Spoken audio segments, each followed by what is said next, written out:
We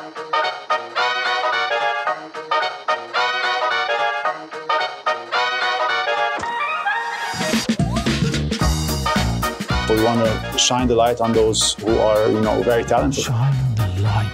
Shine the light. Because now we are in the time where you need to build an education, sport education. We should be able to identify some of these talents and then we groom them. That was a great one. Yeah. It's been enjoyable. This is amazing. I hope that it would inspire many people. That's what we try to do with the podcast. Hello and welcome to In The Game, Qatar's first sports podcast. And today, we have an amazing guest, and is not a new guest to us. We've done so much, our history together. I remember the first one where we were having an interview with Ahmed Shahrani. Yeah.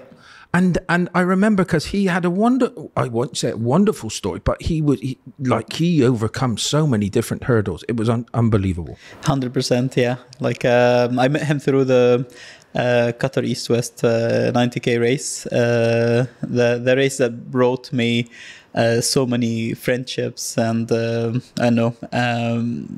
met a lot of amazing people through that race, and Ahmed was one of them. But his story is just incredible. It is incredible. He is an amazing person. I mean, we became friends after that. I'm not sure how he feels about this, but but we became friends after the race, and we've been in touch since then. He has a great story, and it would be good if you can put the episode maybe in the comments or something for people to see, because it was a really good one. It was a good one. Yeah. But the great thing about it is you were with him. Okay. And I was trying to think, what is going to be your story? But as the interview, because I was coming to you and then I was going to introduce you and we were going to talk about, and then it came out that you'd only learned how to swim 1 month before, and now you were going into open water. I'm not a lot better than I was 3 years ago. Some would say. I just came from a swimming session now. Actually, it's one of my least favorite activities, but it's something that I have to do. So you've got an incredible story, and your whole thing, the way that you're building your communities, especially from a fitness perspective, because you've got people that's been with you for years now, yep. and from where they were to where they are now, they're pretty much athletes too. I mean, this is kind of a big part of my coaching philosophy. I don't want to say big words, but every coach has his own approach and his own philosophy. And a big part of mine is I believe that in every one of us there is an athlete, and you don't have to be a full-time athlete to be called an athlete. You don't have to be a pro.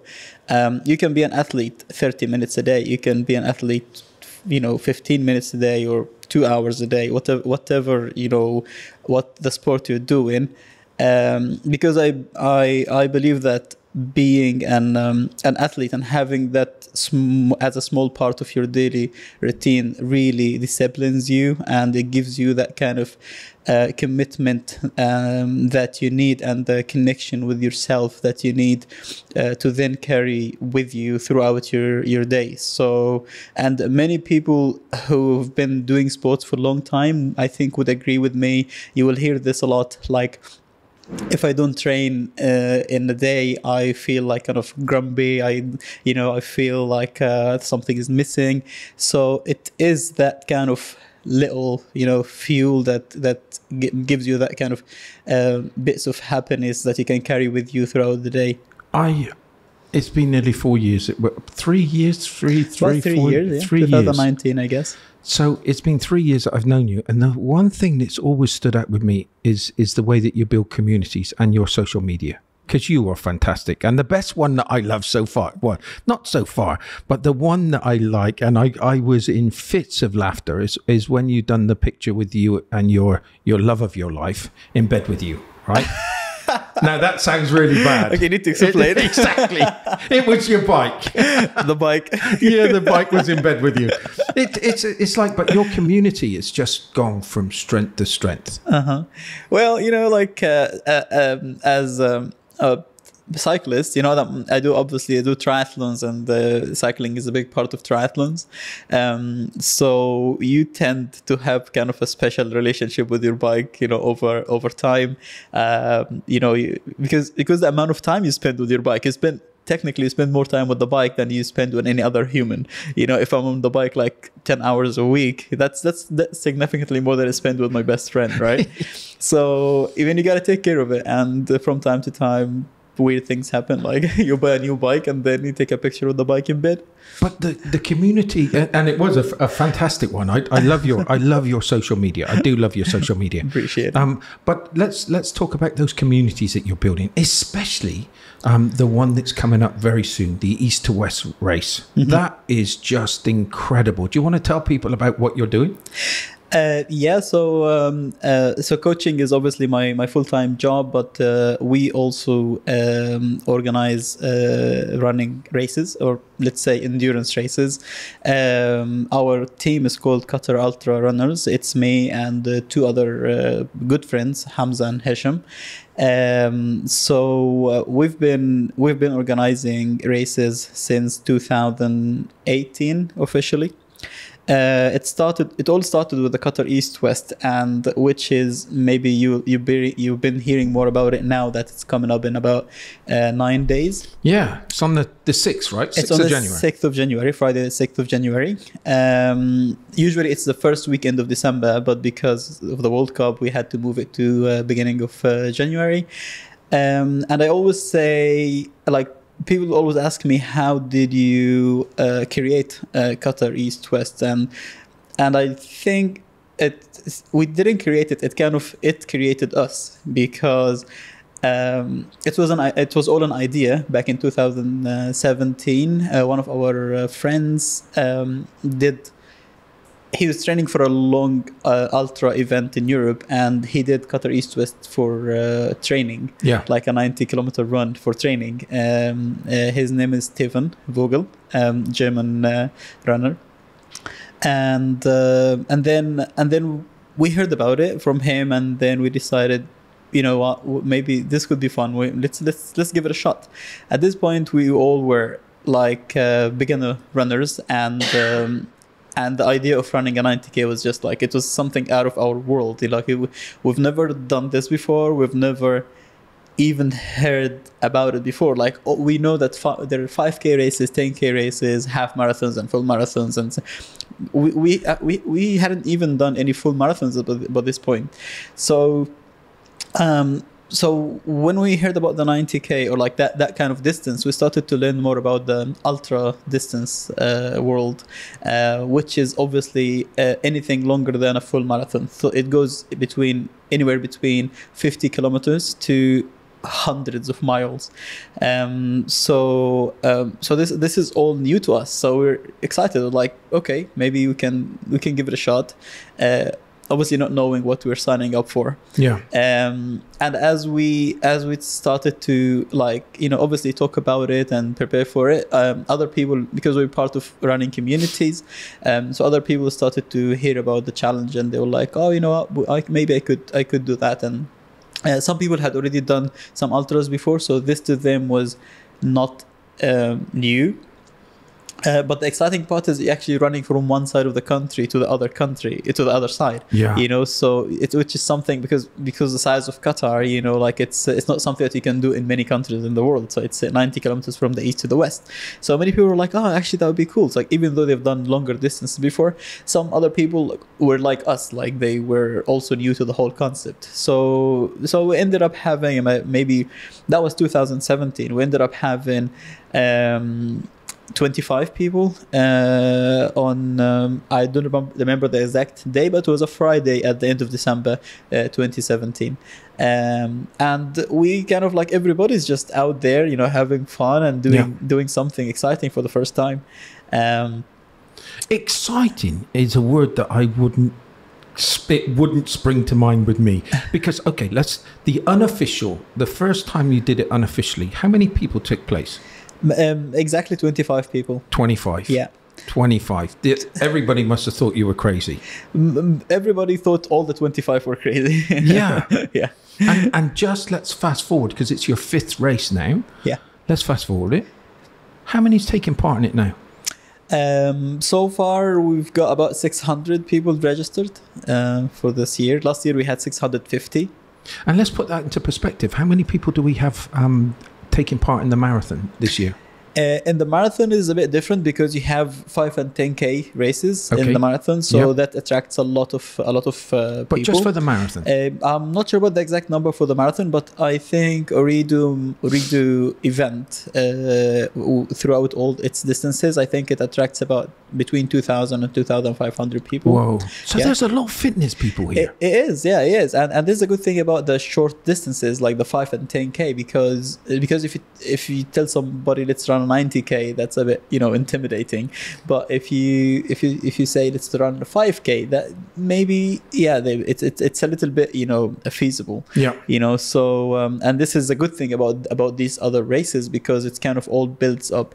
And then you go and you do your first 5K. Like let's say it's Ooredoo, in the Ooredoo marathon. So you do like 5K, and then you meet someone who did a 10K. So you finish your 5K, you're out of breath, and you're at the finish line, and then you meet somebody who did the double the distance you just finished, and like, oh, how does that? And then they talk to people, and then one thing leads to another, and then before you know it, you're part of this community that then pulls you further and further, and then out of nowhere you become a long distance runner. Why I said this was not to give to take the spotlight out for what you're doing. Mm-hmm. Why I said it was because what you've achieved, 600 people that are going to run from east to west, which is a long way. Yep. And there's going to be friendships that are going to come together, people meeting at the start of the race and helping each other through that race. It's phenomenal with what you've done so far. Well, one thing about ultra running is I don't consider myself as an ultra runner yet because of I'm focused on like Ironman, half Ironman distances at the moment, but I'm pretty close to the ultra running world, and one thing about it is it's very, very, very accommodating because every runner who's now running 90K and 100Ks and things like that, they remember their first run and they remember how hard it is to finish a 5K, your first 5K and your first 10K, and then when you go to ultra running world, sky's the limit. Like it doesn't matter how long you're running, there's always somebody running more than you, and there's also somebody running maybe double what you're doing. So it really keeps you humbled, and you always feel like it doesn't matter how much you can do, you're still not there yet. So and this is why it's accommodating, because you can relate to somebody who's just starting, and when you start in that world, you will find a lot of support. You'll find a lot of people, like there is no ego in ultra running because you're out there for hours and hours and hours, and it really humbles you when you've been on the road for like 10 hours or so. 10 hours. Our race is 15 hours long. So some people actually, we give people 15 hours to finish the race. So some people actually finish in 14 hours and 55 minutes. Like they finish 5 minutes before the cutoff time. So like imagine you start at a certain point at 5 in the morning, and then you're on the road until 8 p.m. So that this is your entire day on the road. And I wouldn't say the good, like the fast runners, they finish in 6 hours 55. The course record now is 6 hours 56 minutes, which is pretty fast. So you have all the spectrum, like from somebody who's done by like noon time, and like now they've had lunch and showered and went back home and probably went out again, and someone who's still halfway by this point. So it's a big world, and what I love about this race specifically is that we have individual runners and we have team runners. Okay, so there are some people who sign up to run the entire distance by themselves. Other runners they sign up as a team. Like if you cannot do the full 90K, that doesn't mean you cannot participate. So you can sign up for the race in a team of up to 6 people, okay? And then you can divide the distance between you. So the shortest distance is about 11 kilometers and the longest one is about 22.5 kilometers. So you have somebody who's struggling to finish 10K at the start line with someone who is going to finish the 90K in 7 hours or 6 hours, okay? So this is like when you hear about somebody running a 90K, you feel like if you're not in that part of that world, you will feel like this is something out of the world. Like this is not possible. How does he do it? You know, like you think that this person came from like the moon or came from Mars to do this. Yep. But actually, when you stand at the start line next to them and you can see them, and he is just another guy. You know what I mean? He has a family. He has a full-time job. He has the whole package that maybe you also have, you know, and so you start thinking, okay, maybe this is not impossible. Maybe this is something that I too can do. I love your groups. I love your teams. The teams were fantastic because it brings back, when I see the images coming back, because I haven't participated in this running, it's not my favorite, but when you see these guys and they're all eager, egging people on, come on, you can do that, come on, you can do it, and the people that finish that race earlier, right? They're coming back and they're helping those people. They give motivation to them to keep going. I love this event. It brings so many people together. Yeah, I mean, this is a good thing about another good thing about it is like you finish your race and you don't finish the race and then take your bag and go home. You know, you finish and you find, if you go there around like 6 or 7 p.m. you'll find the guys who finished at 12 and they finish at 1 are still there. Like they're hanging out there, they're talking to everyone, helping everyone, maybe going back and running a little bit with the other guys. I've seen that. So it doesn't end by the time you cross the finish line. Who's one of the favorites to win this? One of my favorites. Who's one of the favorites? Who's participating? Who do you think's going to win the race? I mean, no sitting on the fence. I have to. I know you have to. I mean, okay. So we've got a couple of strong runners, and it started to become a bit more competitive recently. So we've got Nasruddin, who is a Tunisian. He's brilliant, right? Yeah. He is brilliant. He's one of the favorites, you know, because he won the race in 2019 and 20, and then 21 he came in second, missing the first place by I think maybe 4 or 5 minutes, and the guy who came in first was like last year 2021 is Mohsen Zaytouni. He is a Moroccan runner, incredible runner. So I mean, to have only like 3 or 4 minutes difference between the first and second place, it shows how competitive the race is becoming. And this is for the male race. The female races also become very, very strong. You know, in the beginning, like 2017 and 19, we didn't have strong finishing times, but recently they have really picked up the pace. And we have our Filipino athlete Rose. Yeah, I see her all the time on the social media too. Of course you do. She's winning everything. Yeah. Yeah. So Rose, she came in first, I think, if I'm not mistaken, the last three years, like 19, 20, and 21. She's incredible. And one of these years, she ran the 90K, she won the 90K, and 2 weeks later, she did a 50K desert race called Deep, and she won that race as well. So she ran 90 and then 50, 2 weeks later. And then other great runners, like last year we had I don't remember the exact order, but we had Rose, and then we had Sarah, Talia, and then we had Jenny, an Irish athlete as well. So these I think these were the top 3 females, and the times were pretty close, to each other. So so on both male and female races, they're becoming a lot stronger and a lot more competitive, which is something I love seeing personally, because it shows that the race is achieving its true purpose, which is creating the opportunity for runners to kind of manifest what they do in training, because it's like you're providing a platform for all these runners to come and do something they're doing maybe for the first time, and they're becoming very good at it, and you can see the numbers becoming better every year.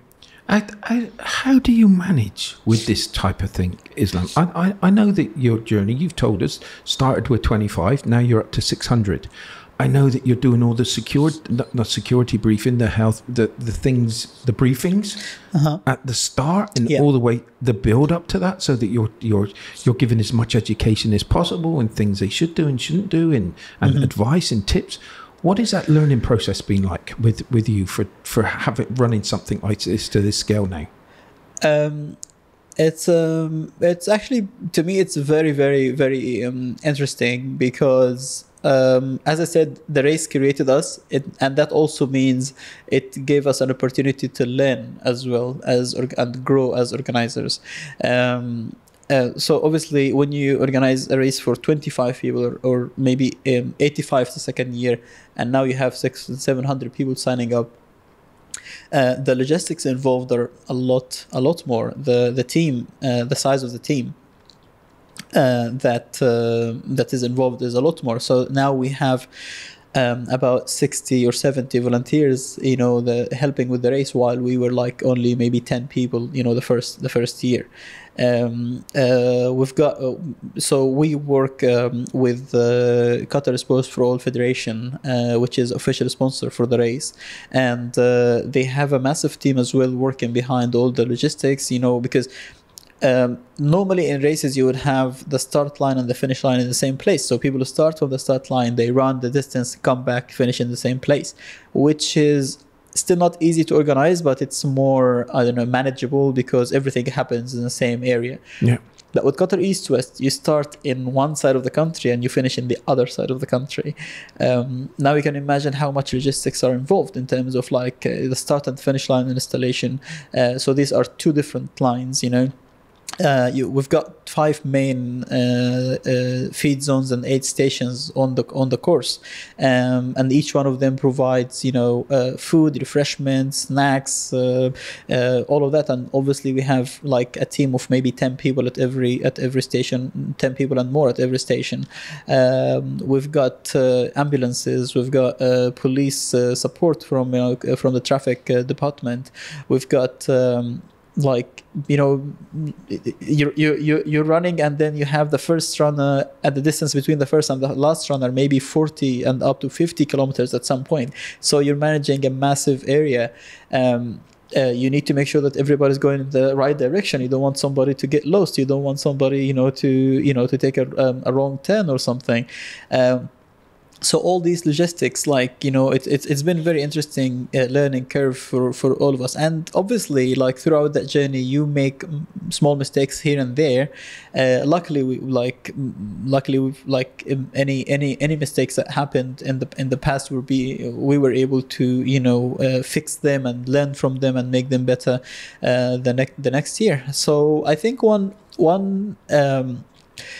a very helpful thing that we do that helps us really manage the race is actually, after we finish everything, now we say, okay, let's say that we are running the race. Like, imagine the 3 of us are running the race. From the start to the finish, I want to see the experience from the runner's point of view, not from the organizer's point of view. Now, as an organizer, you think that everything is okay, but is everything actually okay? Now, let's imagine, okay, here's the start line. You arrive at 4 in the morning. The race starts at 5. What is your experience going to be like from the minute you start at 5, with all everything needs to be ready on time, because runners are quite fast. You've got runners running 35-minute and 30-minute 10Ks. So that's pretty fast, you know. So you need to be always one step ahead of the runners. You need to be an hour before the runner. So aid stations. Okay, let's say we're expecting the first runner to reach this aid station at 6 in the morning. Then this station needs to be ready at 4:30 in the morning, you know. And then the next one is gonna be ready by 7, like 1 or 2 hours before the first runner arrives. So like visioning, like trying to envision and see the race from a runner's point of view really helps us, and this is I think the feedback we get every time from runners right after the finish line. Like we have runners who've done marathons all over the world, you know, like Qatari runners, you know, international runners. We have people coming from outside Qatar specifically to do the race. Like we've got runners from Oman, from Ukraine last year, from Morocco, UK, Switzerland. We've got like people coming from different countries to do the race now. And I mean, obviously I'm not bragging, but the feedback we get a bit after the race, like people say we felt like we were taken care of, you know, the whole time, you know, we always had somebody around us. So we're lucky to have a great team to be working with us. Our team is quite passionate. Our team, because we come from a running background, so we can relate to runners very much. You say that it's like you took a massive. I'm jumping back to your story now. Is you took a massive risk because you were going to be an accountant. Oh yeah, I was actually for 5 years. Yeah, you were an accountant, and then you looked up and you said, "Hey, listen, I'm going into training." And now, what a magnificent career you've got. Oh yeah, I mean nothing against accountants, but it wasn't for me. I started accounting in college. I was an accountant from 2013 until 2018. But I felt like my life was not going in the right direction. I felt like I'm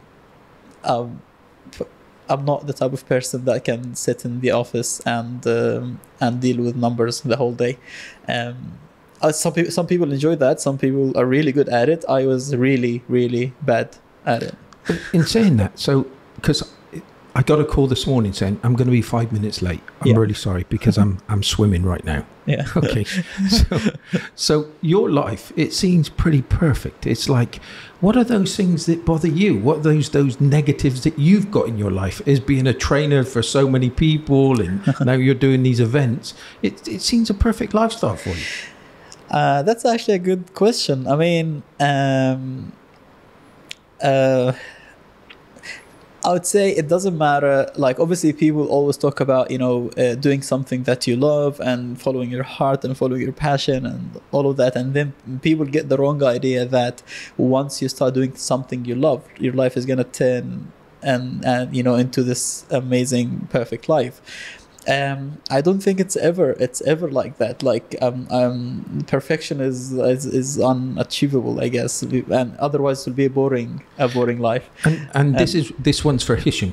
When we used to do these podcasts, okay, he always used to comment and kind of say stuff. So Hisham, you know, one of his big problems this morning was his hair. Okay, one of his big problems this morning was his hair, because he said to me, "Hey, listen, is my hair okay with this headset?" So that's the problems that he's dealing with right now. But you're looking like Mo Salah every day now. It's like, are you styling yourself on Mo Salah? I've been looking like this for a long time before he becomes popular. So but I was just worried that the headphones are kind of pressing against my hair. Yeah, so, exactly. You know, people get to recognize me somehow, right? Yeah. But it's wonderful what you're doing. Thank you. But yeah, back to your question. Once you start doing something that you love, I think the main difference becomes when things get hard, you have something to get you out of bed, you know? Because if you hate your job, if you're not happy with where you are in life at the moment, then it can be pretty hard to get out of bed every morning, you know? Like, and I've been there. Like, you know, the last 2 years of my accounting career were like horrible. I was really like pushing myself to get out of bed.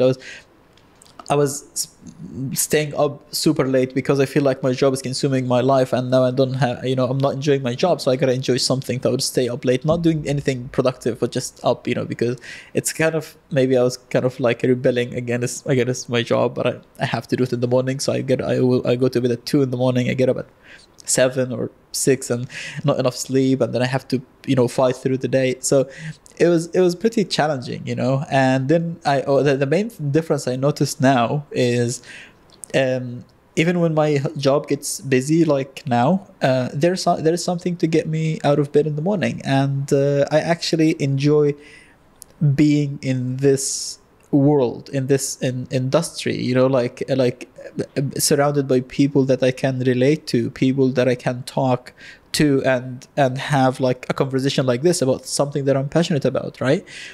So now it feels natural. I don't have to smile to you because you're my boss or because you're my colleague. I'm smiling because I want to smile, and because I'm talking about something that makes me smile.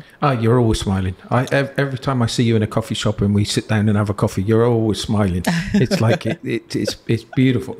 But I've known you over a few years now, and you are this character. You are this one that's building these communities that people rely on them.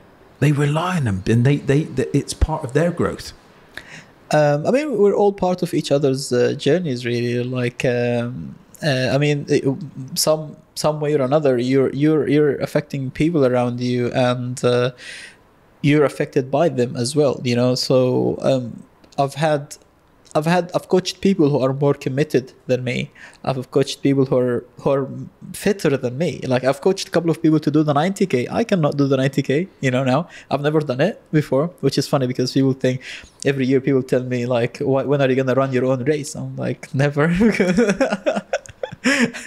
I mean, at some point I should do it, but to be fair. But what I'm saying is, if you might look at it and say, you're helping people, or like, but at the same time, I'm learning a lot. People are helping me a lot, and I could have never become a coach if I didn't receive a lot of help, in the beginning of my career. When I quit my accounting job, and I stayed with a friend for a couple of months because I couldn't pay rent. Like, a friend gave me her car because I didn't have a car. Like, somebody lent me money that I didn't ask for. It's like this. You get what you give, really, and it's a cycle. Like, you help somebody helps you, and this is how life goes, and this is how we improve. It's just sometimes we're too scared to ask for help because we think that people are not going to help us, but they're actually, out of 10 people, there are 5 that are going to be willing to help you. And this is what happened with me in the beginning, because I had no idea about coaching. I had no idea about how to become a coach. And then I talked to people around me who were coaches, and obviously not everybody told me or gave me useful tips or something, or if not everybody wanted to, but enough people wanted to, and enough people actually put me on the right path. And then everything I'm doing now is because of an advice somebody gave me a couple of years ago. No, and that's the difference. That's the difference that you're making with you and all your team. Now, let's go back to this east to west race. Yeah. Okay. Give us the tips. Give the people that are going to be participating in this. What should they be doing? What are the advice that you would be giving to them? Okay, so now we're like 10 days out of the race, and my mom always used to say, when I have an exam and like I'm trying to study like 2 days before the exam, she's like, it's too late now. So any tips I'm gonna give now is like, there is no time to increase or improve your fitness at the moment to perform better. But what you can do is obviously if you want to do a 90K race, then you are ready a long time before that, and you have a plan or you have a coach or whatever. So we can talk about that if we're like 6 months out of the race. But now that with the time that's left, this is what we call, like in running, we call it tapering. So tapering is basically bringing you've been training a lot of volume, And now this last 2 weeks, you start to bring your training volume down and try to run less mileage, so your body can recover from all the work that you've been doing, because you're training a lot, so your recovery is you don't have enough time to recover, and now you're training less, so recovery is going to increase. And the better you manage this tapering phase, the more you will be able to utilize the training you've done. So you don't want to be running a lot all the way up to the race. So there are different ways to do that, but mostly you want to bring your training load to maybe, I would say, the last week, maybe to 30% of what you've been doing of your heaviest week.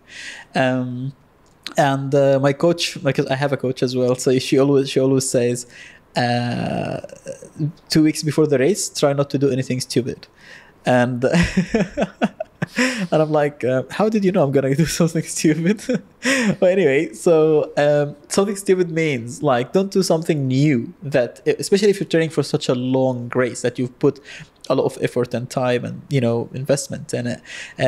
So you don't want to be doing something new. Like if you haven't been doing like strength training, a specific type of strength training, like lifting heavy, don't go now and lift heavy weights. Don't go and do high intensity session in a gym or like a group class. Don't go now and do, I don't know, like if you're not a cyclist, don't go and cycle now, because you might fall and break your leg. You know what I mean? Like things that you're not used to and you're not comfortable with, just try to avoid them. Some pro athletes even take it to like an extreme level and say, I avoid using knives and sharp things like the week before the race, because something, but that's a bit extreme. Like it delivered the idea. Make sure that you don't do something extreme or or like something different now for this remaining week. So no knife throwing. No knife throwing, no no shotguns. It's incredible. What are those? Is there things that you should be doing just before the race, like getting your body ready? Yeah, of course. Like, so once tapering is managed well, the next step will be nutrition. And nutrition, we can talk about two parts. The first part is the carb loading before the race. So the carb loading is a very popular concept or like a very popular term in endurance training. The last couple of days before the race, depends on how long your race is, you want to increase your carb intake a little bit. So what I personally do is I just add an extra carbohydrate portion to my meals. Like if I'm having 1 cup of pasta, I would have 2. If I'm having 50 grams of oats, I would have maybe 70 or 80 in a meal. What you're trying to do is basically make sure that you have like glycogen level in your body is high enough, so you're not running on empty on the race day. And then once you start to race, so this is the first part before the race. Just don't overdo it, because I remember that one of my friends back in 2018, he heard about the carb loading and he got really excited, and then he came to me there in the morning of the race and he was like, man, I don't think this carb loading thing is actually the right thing to do. I said, why? And he said, I've gained like 3 kilos. I said, when did you and he looked like he has gained some weight since the last time I saw him a week ago. And I'm like, when did you start? He said I started like 10 days ago. I was like, oh my god, that's a lot of time. And it was like eating pizzas and pastas. I'm like, I think you maybe didn't get this right. so you want to start like maybe like just 2-3 days out of the race, and make sure you're just adding a little bit more carbohydrates to your, obviously like people are different, like there is a whole like science behind it, and it depends on your body weight, like we can go into details, but it's not the time to bring that up. So just add a little bit more carbohydrates, and then on the race day itself, managing your nutrition is crucial, because I mean, like I do triathlons, and we say that people think triathlon is 3 sports. It's actually 4. So it's swimming, cycling, running, and food, nutrition. Because if you're doing such a long event, you need, it's just like a car that needs fuel all the time, So if you run out of fuel, it doesn't matter how fit you are, you cannot keep going, especially in such a long race. So consuming it can be in the form of energy gels. Some people prefer to use energy gels. Some people use carbohydrate powder that they add to their water. The water they're drinking. Some people eat real food, as in sandwiches and things like that. So there are different ways to do it, but again, it would all depend on what you've been doing, because you need to train your body to digest while you're running. You cannot just start doing this on the race day. So you need to do that in your training and your long runs and all of that. So making sure that you're getting enough fuel during the race is very important. Another thing would be never try anything new on the race day. And that means don't run in the new shoes. Run in the shoes that you've used before, and you know that you're comfortable with. It's not causing you any pain or any kind of discomfort. You don't run in new running shorts or new shirts or watch, or don't eat something new that you're not used to. Even if at the aid station, if we offer you dates and you haven't tried dates while running, don't eat the dates. Just pick something that you're comfortable with. Mainly because you don't want any surprises to happen. Because if you wear shoes that's new and you're running 90 kilometers and 20k in, you realize actually this shoes is rubbing against my toe and it's causing me discomfort and my skin is irritating my skin, and this is gonna turn into a blister later, 10k later, and then you're gonna have to run the last 60k with blister on your foot, and so this is why it's important to make sure that everything that you're using on the race day is something that you've used before and you're comfortable with. And is there any more spaces, or is it full now? The registration is still open. It will close pretty soon. So we're 9 days out now. So I'd expect to close registration in the next 3 or 4 days. Okay. Yeah. Okay. And how would they read about this? Have you got a website? We've got a website. Our website is called Qatar Ultra Runners, and this is the team of our name as well. And over there, you will find the race page. You will find everything you need to know about it from A to Z. All the information about the race, and you also have previous races as well, the results of the previous races. If you want to look at the times, you have the pictures and videos from the previous races. You have the course map of the race to see if you want to see exactly where you're going to be running, and you'll find also all our other races as well, because we have a couple of other races coming up this season, so you can read about them as well on our website. Where do you go from here?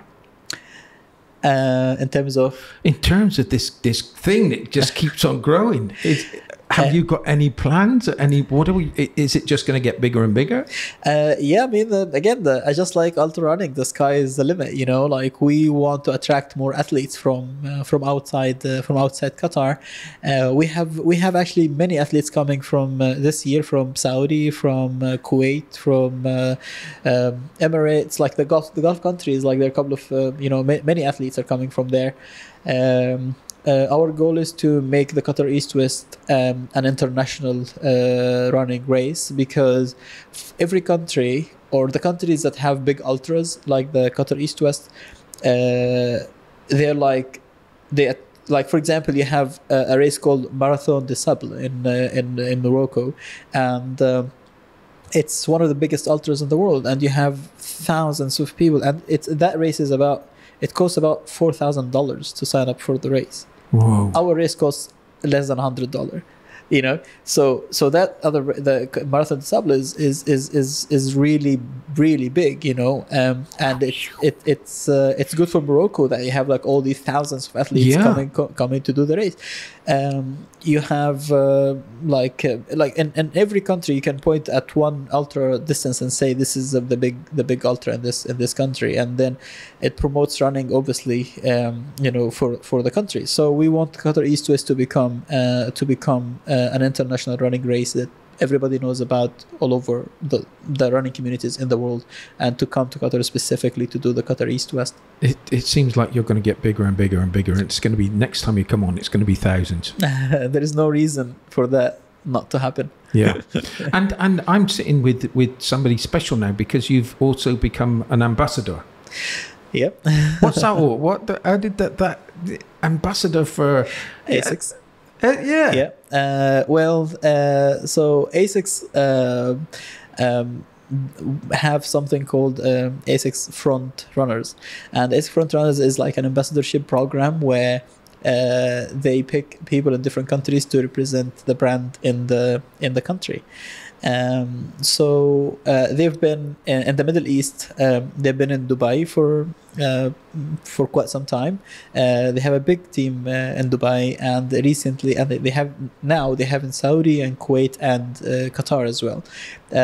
So Qatar was signed up just last winter. So now we're approaching our first year anniversary with Asics.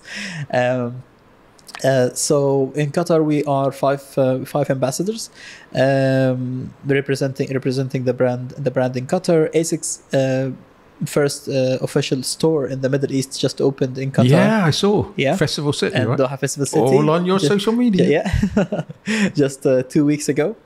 And I gotta say we really have been enjoying that experience.